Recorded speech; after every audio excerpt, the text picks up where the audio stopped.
नमस्कार, India voice देख रहे हैं आप और मैं हूं आपके साथ शिवम दुबे। इंडिया वॉइस के खास कार्यक्रम देवभूमि समाचार में आप सबका स्वागत है। रुक करेंगे खबरों की ओर। खबर देहरादून से है, जहां कांग्रेस प्रत्याशी घोषित होने पर कांग्रेस की मुख्य प्रवक्ता गरिमा दसोनी ने कहा कि पार्टी ने सोच समझ कर निर्णय लिया है और लंबे इंतजार के बाद दोनों लोकसभा सीटों पर प्रत्याशी घोषित कर दिए गए। कांग्रेस के मुख्य प्रवक्ता ने कहा कि युवा चेहरा पर जो दाव खेला गया है वह युवाओं को पसंद आने लगा। निश्चित रूप से बहुत लंबा इंतजार पार्टी कार्यकर्ताओं को, जनता को करना पड़ा इस काम के लिए, लेकिन जो टिकट हुए हैं वो युवा चेहरे हैं और आजकल आप देख ही रहे हैं कि युवाओं का रुझान युवा नेताओं के प्रति ज्यादा है।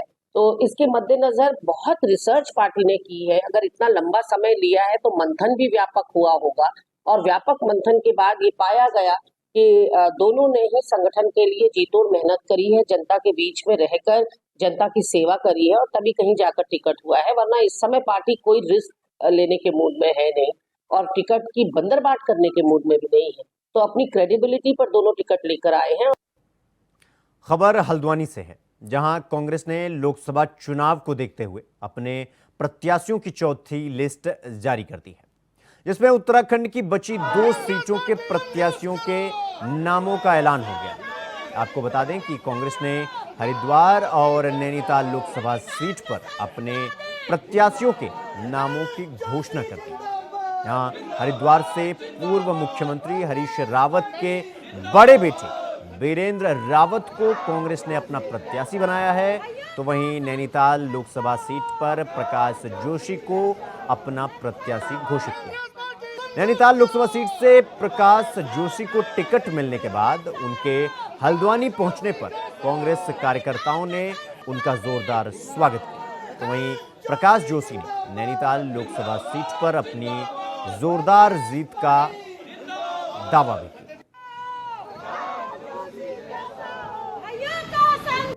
लेट की बात नहीं होती है। कांग्रेस का कार्यकर्ता हमेशा चुनाव के लिए और संगठन के माध्यम से जब काम करता है तो चुनाव कभी भी लड़ सकता है और चुनाव व्यक्तिगत दम से नहीं लड़ा जाता है, कार्यकर्ताओं की ताकत से लड़ा जाता है। तो मेरा मानना है कि उधम सिंह नगर नैनीताल जिले के जो भी तमाम कार्यकर्ता हैं वो इस चुनाव के तय के लिए पूरी तरह से तैयार है। तो जहाँ तक देरी की बात है, देरी कुछ नहीं होती। नॉमिनेशन फॉर्म 27 तारीख की लास्ट डेट है और पार्टी की कई प्रक्रिया होती हैं चयन वयन में, तो उसके सब में समय लगता है। 400 पार तो वो अब 500 पार 600 पार भी कह सकते हैं, कहने में जुमले फेंकने में तो कोई किसी को कोई हम रोक नहीं सकते।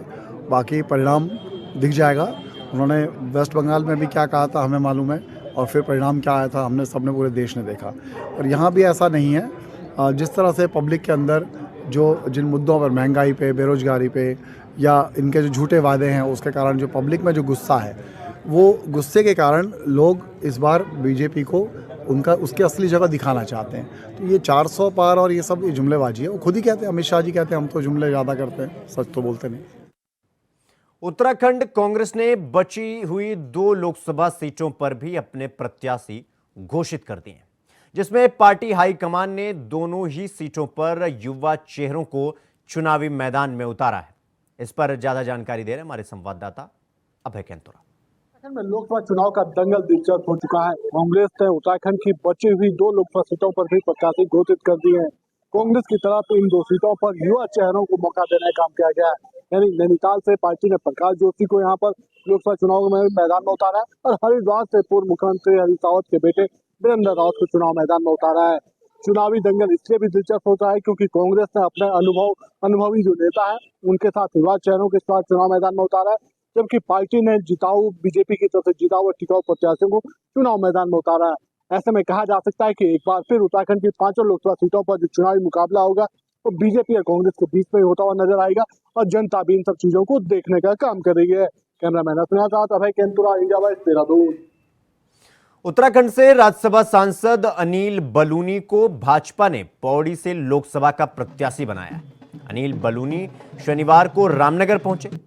रामनगर में अनिल बलूनी के रोड शो में केंद्रीय राज्य मंत्री और नैनीताल से बीजेपी प्रत्याशी अजय भट्ट, रामनगर के विधायक दीवान सिंह बिष्ट समेत वरिष्ठ नेता मौजूद रहे। तो वहीं अनिल बलूनी को महिलाओं ने जोरदार तरीके से उनका स्वागत किया। अनिल बलूनी ने रामनगर की प्रमुख सड़कों में लोगों से विपक्ष बीजेपी के पक्ष में वोट करने की मांग की और वहीं उन्होंने आश्वासन भी दिलाया कि क्षेत्र के विकास के लिए वो प्रतिबद्ध है। विकास की राह पे चलना चाहते हैं, जो लोग विकास के इस यज्ञ में शामिल होना चाहते हैं वो भारतीय जनता पार्टी में शामिल हो रहे हैं। अब कांग्रेस में कोई कुछ समय तक बचेगा नहीं। हर किसी को समझ आ गया कि देश में लोगों को विकास चाहिए, लोगों को रोजगार चाहिए, लोगों को देश को विकसित भारत बनाना है, उसके लिए सब चाहते हैं। तो कांग्रेस के लोग भी छोड़ के आ रहे हैं। पूरा का पूरा चुनाव जनता ने टेक ओवर कर लिया है। जनता पूरी तरीके से चुनाव को लड़ रही है। हमने अपने जीवन काल में पहला ऐसा चुनाव देखा है जब कार्यकर्ता और नेता हम सब गौण हो गए हैं और जनता आगे से चुनाव लड़ा रही है। तो मोदी जी के कामों से प्रभावित होकर पूरे देश की जनता 140 करोड़ लोग एक तरफ चल पड़े। तो रुक करेंगे अगली खबर की ओर। अगली खबर जोशीमठ से है, जहां पुलिस अधीक्षक सर्वेश पवार ने आगामी लोकसभा चुनाव को निष्पक्ष और शांति से पूरा करवाने के लिए सभी थाना प्रभारियों को आवश्यक दिशा निर्देश दिए। लोकसभा चुनावों के दौरान सुरक्षा और शांति व्यवस्था बनाए रखने के उद्देश्य से कोतवाली, चमोली पुलिस और आईटीबीपी के जवानों ने तपोवन से लेकर बड़ा गांव, जोशीमठ और हेलंग तक फ्लैग मार्च निकाला। इस दौरान पुलिस और आईटीबीपी के जवानों ने आम जनता को आचार संहिता का पालन करने और चुनाव में बिना किसी डर के निष्पक्ष होकर अपने मताधिकार का प्रयोग करने के लिए प्रेरित किया।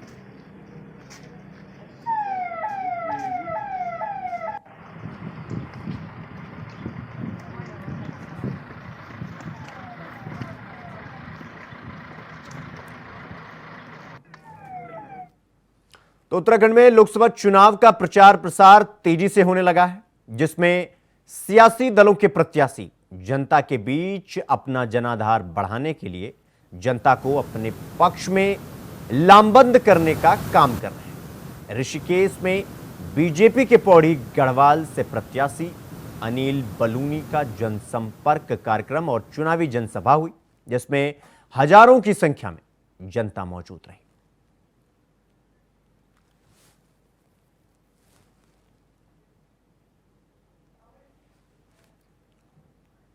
पार्टी को और जो उत्साह कार्यकर्ताओं में, जिसमें होली के त्यौहार के दिन भी लोग हजारों की संख्या में यहाँ पर आकर अनिल बलूनी जी के स्वागत में हुए हैं। ये निश्चित रूप से इस बात का विश्वास है कि आने वाला समय एक तरफा भारतीय जनता पार्टी इस चुनाव को जीतेगी।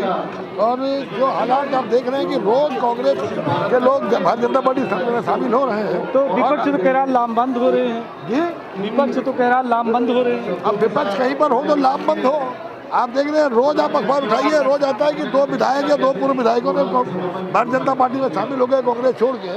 तो ये इस बात का स्पष्ट संकेत है कि कांग्रेस का जहाज पूरी तरह से डूब चुका है और हम लोग कांग्रेस से को एक इतिहास बनाने के लिए बिल्कुल तैयार बैठे। धन्यवाद सर। बहुत बढ़िया चुनाव प्रचार चल रहा है। चारों तरफ जनता ने चुनाव को पूरा टेक ओवर कर लिया है। जनता खुद चुनाव लड़ रही है। मोदी जी को पुनः प्रधानमंत्री बनाने के लिए, विकसित भारत बनाने के लिए खुद पूरी जनता ने अपने हाथ में चुनाव ले लिया। तो वहीं हरिद्वार में पुलिस कार्रवाई के खिलाफ बीजेपी विधायक ने धरना प्रदर्शन किया। दरअसल शहर कोतवाली में आचार संहिता के उल्लंघन का मामला दर्ज हुआ था, जिसमें बीजेपी के विधायक आदेश चौहान समेत 150 कार्यकर्ता शामिल हुए, जिसमें मामूली मारपीट के मामले को लेकर कार्रवाई की मांग करते हुए विरोध प्रदर्शन कर विरोध जताया।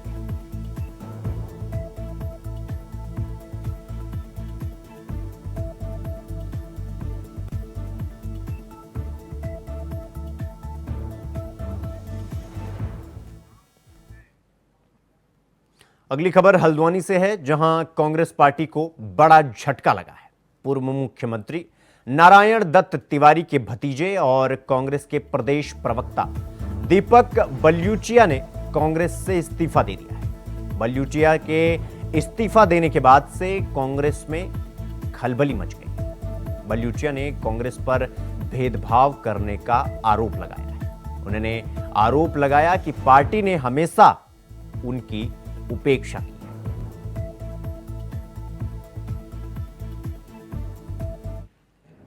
देखिए, बड़े भारी मन से जिसने 35 साल पार्टी के और संगठन के साथ दिए हों, और ये फैसला लेना बड़ा भारी पड़ता है। तो बड़े दुखी मन से, बड़े व्यथित मन से मैंने आज ये फैसला लिया, क्योंकि स्वर्गीय पंडित नरेंद्र दत्त तिवारी जी के परिवार के सदस्य होने के नाते जो उनसे हमने प्रेरणा ली और जो मार्गदर्शन लिया, हम चाहते थे कि हम समाज में जनहित में जनमुद्दों को उठाएं और तिवारी जी की जो विकासपरक सोच को आगे ले जाने का काम करें।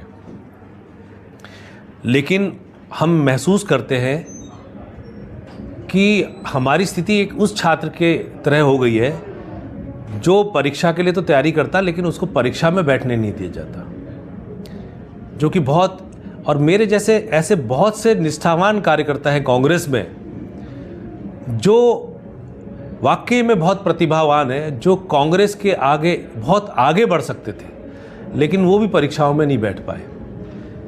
कोई अपनी बात रख पाता है, कोई बात नहीं रख पाता, वो उसके बात उसके दिल में दफन हो जाती है। लेकिन हमने आज होलिका दहन का दिन है, ऐसे दिन में बड़ा भारी निर्णय लिया, भारी मन से निर्णय लिया। कोई भी व्यक्ति कब आत्महत्या करता, कब सुसाइड करता, जब उसको लगता है कि उसके सारे रास्ते बंद हो गए और भविष्य की उम्मीद खत्म हो जाती है। तो इसी तरह पार्टी के अंदर हमें कोई रास्ता नज़र नहीं आ रहा था और कोई उम्मीद नहीं रह गई थी।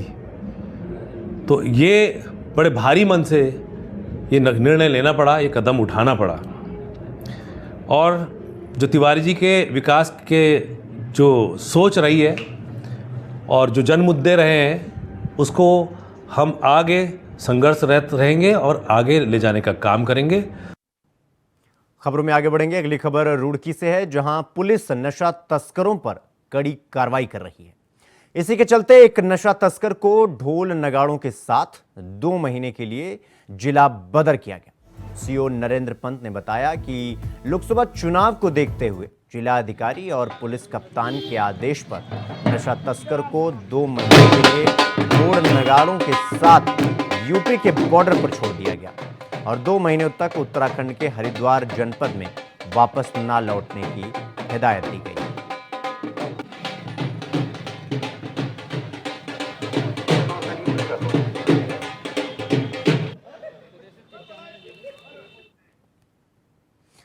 तो अल्मोड़ा जिले के विकास खंड सल्ट में नवनियुक्त उत्तराखंड श्रम बोर्ड के सदस्य सुरेश कड़ाकोटी ने प्रेस कॉन्फ्रेंस की है और उसमें कहा है कि क्षेत्र की जनता ने मोदी सरकार की उपलब्धियों को लेकर काफी उत्साह है। क्षेत्र की जनता 400 पार के नारे को पूरा करेगी। आज देश के प्रधानमंत्री ने पहाड़ों में सड़कें पहुंचाने के साथ ही नेट कनेक्टिविटी और एयर कनेक्टिविटी का तोहफा जनता को दिया है। तो वहीं पर्वतीय क्षेत्र में रहने वाले लोगों के घरों में बिजली और पानी पहुंचाने का काम करने के साथ ही गरीब जनता को गैस और मुफ्त राशन देने का भी काम किया गया है। साथ ही उन्होंने कहा कि 2024 के लोकसभा चुनाव में उत्तराखंड की 5 सीट पर ऐतिहासिक जीत होगी और देश में तीसरी बार प्रधानमंत्री नरेंद्र मोदी के नेतृत्व में पूर्ण बहुमत के साथ सरकार बनी।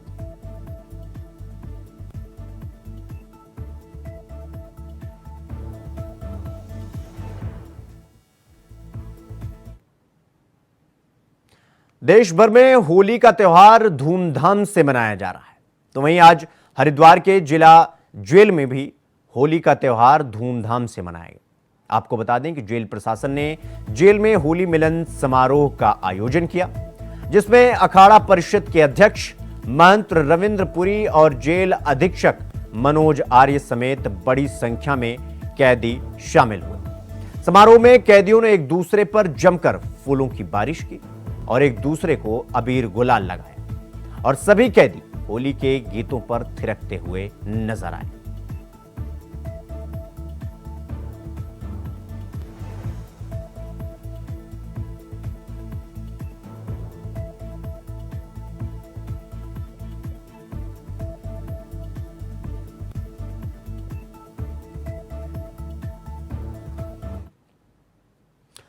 खबर देहरादून से है, जहां त्योहारी सीजन को देखते हुए उत्तर रेलवे देहरादून ने यात्रियों की सहूलियत के लिए बड़ा कदम उठाया है। आमतौर पर देखा जाता है कि त्योहार नजदीक आते ही रेलवे प्लेटफॉर्म पर यात्रियों की भीड़ बढ़ना शुरू हो जाता है। ऐसे में उत्तर रेलवे ने यात्रियों की भीड़ को देखते हुए ट्रेनों की अतिरिक्त व्यवस्था की है। जानकारी देते हुए स्टेशन अधीक्षक रविंद्र कुमार ने कहा कि इस बार हमने होली के त्योहार को देखते हुए एक अतिरिक्त ट्रेन चलाने का फैसला लिया है।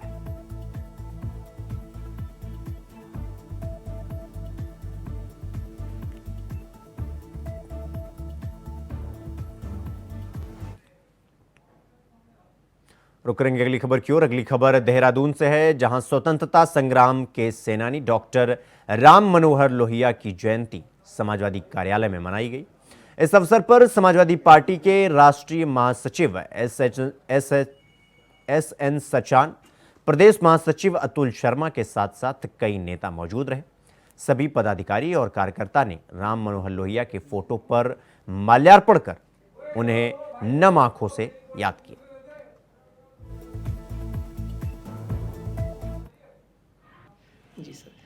आज समाजवादी पार्टी के प्रदेश कार्यालय में स्वर्गीय डॉक्टर राम मनोहर लोहिया की हम 114वीं जयंती मना रहे हैं। इस अवसर पर हमारे कई समाजवादी चिंतक पार्टी के लोग यहाँ पर आए हैं और इस अवसर पर हम संकल्प लेते हैं कि आगे आने वाले 100 दिन हम लोग पूरी तरीके से डॉक्टर राम मनोहर लोहिया के सिद्धांतों संघर्ष करो उसका नारा लेकर के और वर्तमान सत्ता को बेदखल करने के लिए जन जन तक लोहिया की आवाज़ और इसके साथ साथ इंडिया का जो हमारा नारा है उसको लेकर के हम जाएंगे। समाजवादी पार्टी का नारा है, माननीय अखिलेश जी का पीडीए है, उसको हम लेकर के जाएंगे और भारतीय जनता पार्टी को बेदखल करेंगे। खबर देहरादून से है, जहां उत्तराखंड महिला होमगार्ड की टीम कई अभियानों के जरिए जागरूकता अभियान चला रही है। ऐसी कड़ी में महिला होमगार्ड की एक टीम ने पैराग्लाइडिंग करके महिला अपराधों को लेकर जागरूकता फैलाई और साथ ही अपराधों के तरफ सजग रहने और उनके खिलाफ तुरंत कार्रवाई करने का संदेश दिया।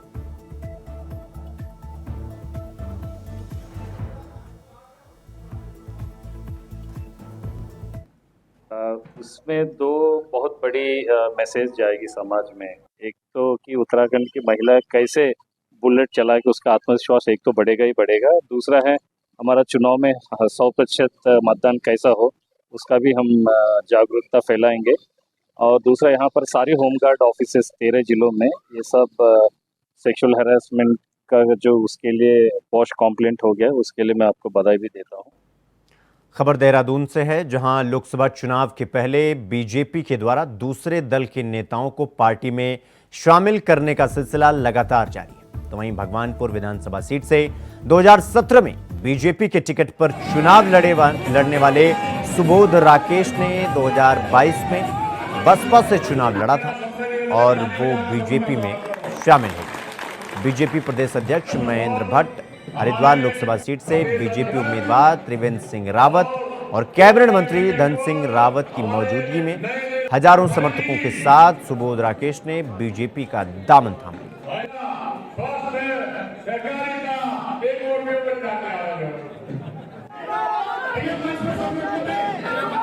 निधि तो बढ़ रहा है। कल भी हमारे एक वरिष्ठ 3 बार के विधायक हमारे साथ जुड़े हैं। आज जिनका एक बड़ा जनाधार है उनका हमारी पार्टी में आना हो रहा है। तो स्वाभाविक रूप से मैं कह सकता हूँ बसपा के भी जो लोग हैं वो इसी प्रकार के निर्णयों से ही दुखी होकर और देश के विकास में मोदी जी का साथ देना चाहते हैं, इसलिए हम सबका स्वागत कर रहे हैं। देखिए देवभूमि होली का अलग प्रकार का एक परंपरा रहती है। हम लोग उत्साह के साथ होली मनाते हैं। रंगों का त्योहार, खुशहाली का त्योहार होता है, शांति और प्रेम का त्योहार होता है। मैं उत्तराखंड के सभी नागरिक से आग्रह करता हूँ देश के विकास में इन सप्तरंगी त्योहार में अपना योगदान दें और आने वाले समय में जो आज देश का सबसे बड़ा जो त्योहार आने वाला है उस त्योहार में भी अपने रंगों से सुशोभित करते हुए मोदी जी को पुनः तीसरी बार देश की बागडोर वो लोग सब लोग दें, उसमें मतदान करें, ऐसे में अपील करता हूं। कैबिनेट मंत्री गणेश जोशी के आवास पर होली के रंग परवान चढ़ने लगे हैं। कैबिनेट मंत्री ने कहा कि चुनावी होली जिसमें रंग लंबे समय तक चढ़े रहेंगे। आगे गणेश जोशी ने यह भी कहा कि एक होली आज है और एक होली 4 जून को चुनावी नतीजे आने के बाद खेली जाएगी।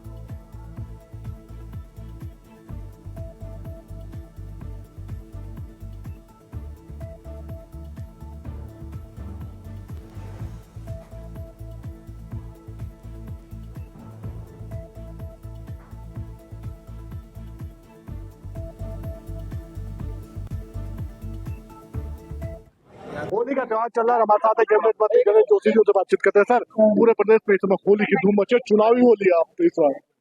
देखिए, इस बार की होली अपने आप में एक अलग ही होली है।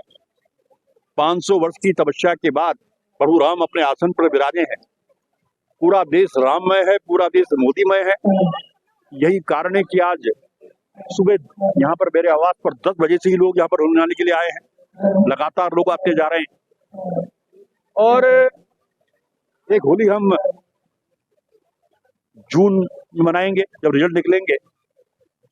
और आज के होली का रंग इतना पक्का होने वाला है कि आने वाले 15-20 साल तक फिर मोदी जी देश के प्रधानमंत्री बनने वाले। ये होली का दृश्य मुझे आज यहाँ पर दिखाई दे रहा है। कांग्रेस ने अब की बार जो 2 टिकट कल घोषित करा, उसमें फिर एक बेटे को दिया है, क्या लगता है परिवार? देखिए, बार बार जो हम कहते हैं कि कांग्रेस परिवारवाद की जननी,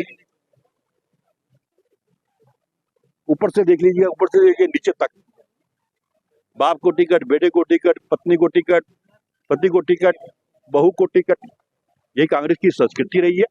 लेकिन होने वाला कुछ नहीं है। 5 सीटें भारतीय जनता पार्टी भारी मतों से जीतने वाली है और मोदी जी फिर देश के प्रधानमंत्री बनने वाले हैं। और उत्तराखंड की 5 सीटों का मार्जिन बहुत अधिक होने वाला है। कैबिनेट मंत्री गणेश जोशी ने सबको कहा कि 5 सीटों पर बीजेपी जीतेगी नहीं, बल्कि भारी मतों से जीतेगी। और ये जीत इतनी बड़ी होगी जो उत्तराखंड में 5 सीटों पर ये कह सकते हैं कि 25 लाख से बड़ी जीत होने की संभावना है। India wise. तो पौड़ी के मुख्य चिकित्सा अधिकारी डॉक्टर प्रवीण कुमार ने अपने कार्यालय में सभी अधिकारियों और कर्मचारियों के साथ होली मिलन कार्यक्रम का आयोजन किया। कार्यक्रम के दौरान सीएमओ पौड़ी ने कहा कि यह उनका अपना परिवार है, वह अधिकतर समय अपने परिवार के साथ अपने कार्यालय में गुजारते हैं। ऐसे में होली जैसे त्योहार को अपने अधिकारियों और कर्मचारियों के साथ मना रहे हैं। साथ ही उन्होंने कहा कि होली आपसी भाईचारे और प्रेम का त्योहार है। सभी अधिकारी कर्मचारी पूरी ईमानदारी और मेहनत के साथ कार्यालय में कार्य करते हैं। ऐसे में होली जैसे त्योहार को सभी के साथ मिलकर मनाना चाहिए।